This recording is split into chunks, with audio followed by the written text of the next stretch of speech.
अगर आपको इस टाइप से क्वेश्चन आते हैं कि आपको कॉम्प्लेक्स कंपाउंड का यूपीएससी नोमेनक्लेचर दे दिया जाए और कहा जाए कि इसका स्ट्रक्चरल फार्मूला बनाओ, तो कैसे बनाते हैं उसको सीख लेते हैं। कल हमने यूपीएससी नोमेनक्लेचर किया था। तो जैसे हम अगर पहले क्वेश्चन को देखो बेटा, हर एक पहले तो क्वेश्चन में टेक्निक होती है। टेक्निक क्या है इन क्वेश्चंस को करने की? बिल्कुल सिंपल सी। आप सबसे पहले ढूंढें सेंट्रल एटम कौन सा है। अब देखो सेंट्रल एटम कहाँ पे है, ये रहा कोबाल्ट। और उससे पहले आप यहाँ देख रहे हैं क्या यहाँ पे कोई और मेटल या कुछ दिखाई दे रहा है, पोटाशियम सोडियम नहीं ना। तो इसका मतलब ये क्या है, एक कॉम्प्लेक्स फेयर है केवल। ना तो इसके बाहर कुछ है, यानी काउंटर आयन नहीं है, केवल क्या है, कॉम्प्लेक्स फेयर है। आप कहेंगे सर कैसे? अब जैसे इस केस में देखें, यहाँ सेंट्रल एटम क्या है, ये प्लेटिनम है। अब 4 के बाद सल्फेट आ गया। अब सल्फेट कहाँ जाएगा, बाहर जाएगा स्क्वायर ब्रैकेट के। तो ये कैटाइनिक हो गया और वो एनायनिक पार्ट में आपका क्या है, सल्फेट है। इस केस में देखिए, पहले आपका क्रोमियम मेटल ये पड़ा, अब क्लोराइड दे रखा है, यानी ये स्क्वायर ब्रैकेट के बाहर जाएगा। यहाँ देखो, यहाँ पोटाशियम पहले आ गया मेटल, ये स्क्वायर ब्रैकेट से पहले आएगा। तो इस तरह से पहले देख लिया करो कि आपको कंपाउंड क्या दिया हुआ है। जैसे यहाँ पे दिया हुआ है, तो मैंने क्या करना है, स्क्वायर ब्रैकेट बना लेनी है। तो सबसे पहले अपना मेटल लिख लो जो आपको सेंट्रल एटम है, जैसे कोबाल्ट। फिर जो ये लिखा हुआ है ना, उसको लिखना शुरू कर दो। पेंटा अमीन 5, नाइट्राइटो ओ। नाइट्राइटो ओ का क्या मतलब है, ओ एन ओ। देखो ये एम्बिडेंट लिगेंड्स होते हैं, O N O and NO2, इनको बोलते हैं ambident ligands. Ambident ligands are those ligand which are unidentate ligand but they have two attacking site। अगर इनके पास क्या होते हैं, दो अटैकिंग साइट होते हैं। ऑक्सीजन के थ्रू भी बॉन्ड बना सकता है, नाइट्रोजन के थ्रू। जैसे अगले केस में देखो, एन लिखा हुआ है, नाइट्राइटो एन, यहाँ पे NO2 लिखेंगे। यहाँ पे आ गया नाइट्राइटो ओ, तो ONO लिखेंगे। ठीक है, अब ब्रैकेट बंद कर देते हैं। ठीक है, आपने जो दिया है उसके अकॉर्डिंग लिख लिया। अब देखना है क्या ये सही है कि नहीं है। कैसे पता चलेगा सही है गलत है? ऑक्सीडेशन नंबर से। अगर यही फार्मूला आएगा तो आपका ऑक्सीडेशन स्टेट क्या आएगा बेटा, एक्स। अमीन पे 0, नाइट्रो का -1, 0, एक्स क्या आ गया, +1। मगर आपको एक्स कितना दिया हुआ है, +3। अब यहाँ पे आपको अपना दिमाग लगाना पड़ेगा। अब +3 है, क्या करूँ भाई, +1 आ रहा है मेरे तो, यानी इसमें कुछ ना कुछ ऐड करना है। जबकि हमें बाहर अंदर कुछ दिया ही नहीं है, तो अब खुद ही आपको दिमाग लगाना पड़ेगा।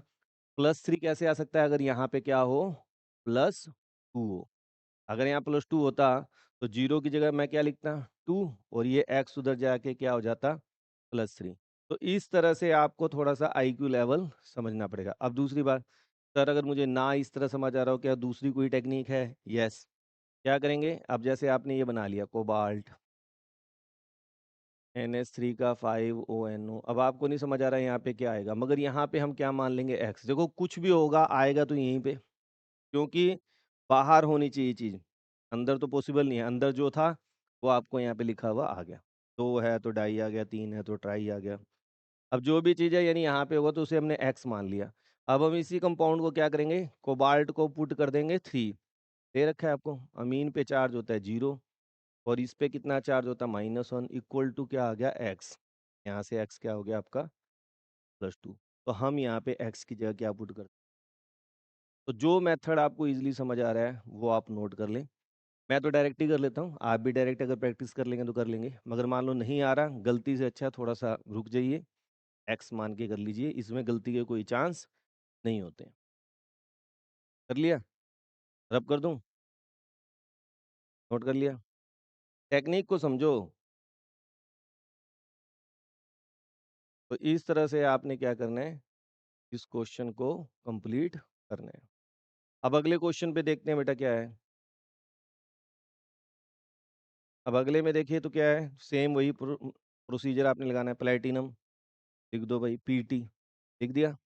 अब क्या दे रखा है, टेट्रामीन, NH3 का 4, टेट्रामीन। फिर क्या दिया है, क्लोराइडो, Cl।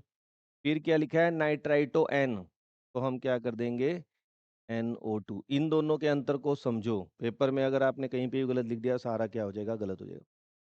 तो ये चीज़ें आपको क्या करनी है, स्पेशली ध्यान देनी पड़ेगी आपको। ठीक है बेटा, जो भी लाइव क्लास में है, अगर आवाज़ में दिक्कत आए तो आप मैसेज ज़रूर कर दें। ठीक है, तो यहाँ पे हो गया, ये आपका बन गया NO2, और उसके बाद क्या आ गया हमारा, नाइट्राइट हो, अब बीच में सल्फेट, यानी कि यहाँ ब्रैकेट क्या हो जाएगा, बंद, और सल्फेट है SO4 कर दो। अब देखो जो भी चीज़ वेरिएट करेगी वो ये करेगी, क्योंकि सल्फेट क्या होता है, डाई होता है, ट्राई होता है, क्या होगा ये तो हम लिखते नहीं है, हम तो डायरेक्ट केवल बाहर जो पड़ा है उसको लिख देते हैं। वो कितने हैं ये नहीं लिखते हैं। अब मुझे नहीं पता यहाँ पे एक्स क्या आएगा, पहले ऑक्सीडेशन स्टेट देख लेते हैं, क्या ये ओबे कर रहा है, जैसे प्लेटिनम है, एक्स अमीन का 0, क्लोरो का -1, नाइट्रो का -1, सल्फेट का -2 equal to 0, x equal to क्या आ गया, +4। तो यहाँ पे हमें एक्स लगाने की कोई ज़रूरत नहीं है, क्योंकि ओबे कर रहा है, 4 वैसी आ रही है और 4 आपको दिया हुआ है, 4 ऑक्सीडेशन स्टेट आ भी रही है और 4 ऑक्सीडेशन स्टेट आपको गिवन भी है, तो बस फिर आपको कोई जरूरत नहीं, ये आपका क्या है, एग्जैक्ट फार्मूला, यानी इन्होंने जो यानी दे रखा है वैसे ही पे फार्मूला बन गया, आपको ज़्यादा मेहनत यहाँ पे करने की जरूरत नहीं पड़ी। आ रही बात समझ की नहीं आ रही? बोलो कोई डाउट हो किसी बच्चे, इधर किसी बच्चे को कोई डाउट हो?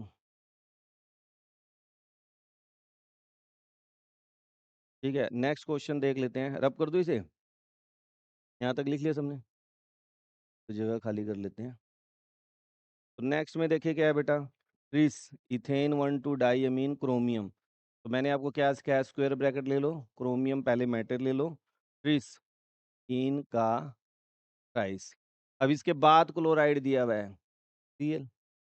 अब क्रोमियम की ऑक्सीडेशन स्टेट क्या है, थर्ड, मगर इससे आएगी क्या, X0-1 0, एक्स इक्वल टू क्या हो रहा, +1, मुझे मगर एक्स इक्वल टू क्या चाहिए, +3। वैसे ही आपका दिमाग काम कर रहा होगा, सर अगर यहाँ पे -3 आ जाए तो यहाँ पे +3 आ जाएगा, तो उसका मतलब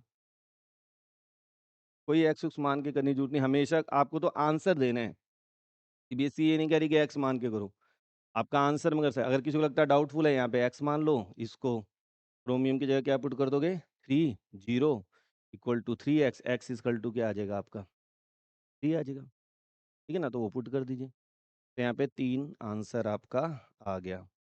नेक्स्ट को देख लेते हैं, हो गया बेटा सबका, कर दूँ अब? तो नेक्स्ट क्या कह रहा है, नेक्स्ट हमारा कह रहा है कि potassium, potassium tetra hydroxo zincate second, अब ब्रैकेट देख ले, अब पोटाशियम आ गया के बाहर, कितना मुझे नहीं पता, जिंकेट Zn, और हाइड्रोक्सी कितने दे रखे इसने, 4, ठीक है। अब अगर मैं डाटा पुट करता हूँ तो पोटाशियम का 1, जिंक को x, -4 0, एक्स इक्वल टू क्या आ गया, +3, मगर आना कितना चाहिए था, सेकंड। खुद दिमाग लगाओ कि मैं यहाँ पे किस चीज़ को चेंज कर दूँ कि ये सेकंड हो जाएगा, लगाओ, 1 की जगह क्या कर दूँ, 2, अगर यहाँ 1 की जगह, देखो यहाँ तो चेंज कर नहीं सकता, ये तो फिक्स है, चेंज करूँगा तो केवल यहाँ करूँगा, आ रही बात समझ, तो यहाँ 2 कर दूंगा तो यहाँ पे भी क्या आ जाएगा, 2, वही मुझे चाहिए, इसका मतलब यहाँ पे क्या आएगा, दैट इज, तो इस टाइप से, और ये सीबीएसई में मैंने जितने ये मेंशन यहाँ पे कर रखे हैं, ये सब प्रीवियस ईयर में आ चुके हैं, कोई 2015 का है, कोई 7 का है, 12 का है, 18 का है, मगर ये सारे क्या हैं, प्रीवियस ईयर क्वेश्चन ही मैं आपको करवा रहा हूँ, तो इस टाइप से सीबीएसई में पूछा जाता है। नेक्स्ट देख लेते हैं, सोडियम पेंटासाइनो नाइट्रोसिल सल्फाइड, तो क्या है फिर, फेरेट, चलिए, अब मैंने क्या टेक्निक बताई है, सोडियम आ गया, पहले Na कर दीजिए, ब्रैकेट स्टार्ट, फेरेट है यानी Fe है, अब यहाँ से जो कह रहा है कहना शुरू कर दो, पेंटासाइनो 5 है, नाइट्रोसिल NO, सल्फाइडो S, और ये ब्रैकेट क्या कर दिया आपने, बंद कर दी, जो जो कह रहा है वैसा वैसा लिख दो बस, ठीक है ना। अब मुझे नहीं पता यहाँ पे क्या आएगा, निकाले कैसे, देखिए सोडियम पे चार्ज क्या होता है, +1, हम इसे एक्स ही मान लेते हैं, एक है तो, आयरन पे कितना चार्ज दिया हुआ है, 3, साइनाइड क्या होता है, -1 5, नाइट्रोसिल क्या होता है, 0, और सल्फाइड पे कितना चार्ज होता है, -2, नेट क्या हो गया, 0। तो अब अगर आप यहाँ पे ध्यान से देखिए, क्योंकि -7 और +3 कितना हो गया, -4, उधर जाके क्या हो गया, 4, यानी एक्स इक्वल टू क्या हो गया, 4। अब एक्स 4 हो गया, यानी यहाँ पे एक्स की जगह क्या आएगा, 4, तो आपका आंसर क्या बन जाएगा बेटा, आप कहेंगे दिस इज यूअर, तो आप कहेंगे Na4FeCN5, ठीक है, और NOS, ये आपका क्या आ गया, यहाँ तक बताइए किस बच्चे को डाउट हो रहा हो।